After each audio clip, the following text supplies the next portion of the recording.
And what I want to add to that is that don't be readable, right? Sometimes our regiment makes us predictable.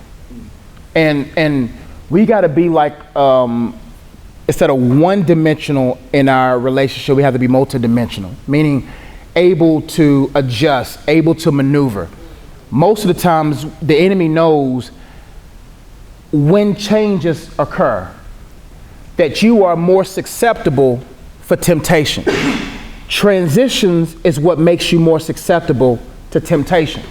When you're moving, when you're changing cities, changing jobs, getting married, met somebody new, divorce, all these transitions are when you are at your most vulnerable. That's why we have to be always ready to adjust instead of being easily readable or predictable.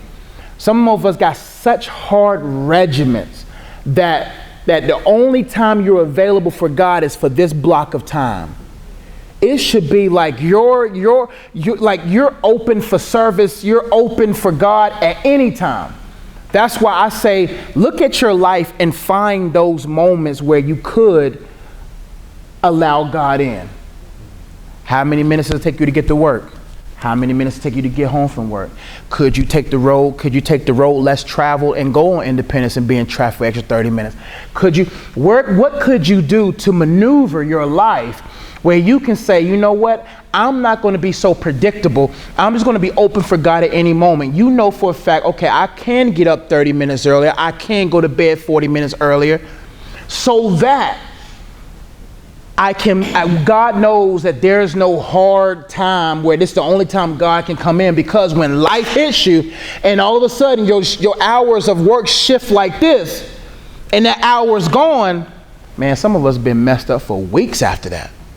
And like you said, what happens is you go from on fire, consumed by the word, until you read a chapter, then a chapter's too much for you.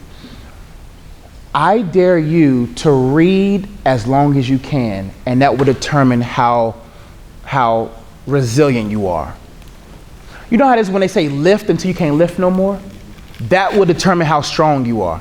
I want to see how long you can read your Bible tonight without losing attention. Wherever you stop, look at the verse that you start at and look at the verse where you felt that little extra like, dang, I'm going too far. Then it'll let you know how much you really have time. But if you could sit there and read 4 or 5 chapters in one setting, you're now conditioning yourself to say, I'm strengthening my spiritual muscle, so that at any given moment, that anytime I spend time with God, it's always going to be quality, because I know for a fact I'm going to tap in. Some of us, we just read and gloss over. When you really spend time with God, it takes you 30 minutes to get past 3 verses. You get 3 verses and you're like, don't sit in the seat of the scornful. What does that mean? What does the seat mean?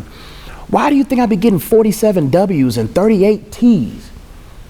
Because when you get to certain words, you're just like, you know what happens? Sometimes it's like Mario, we like to jump over, but sometimes you got to jump in. And when you jump in, you're not going to lose. You're just going to find something deeper. You'll fall into a new level.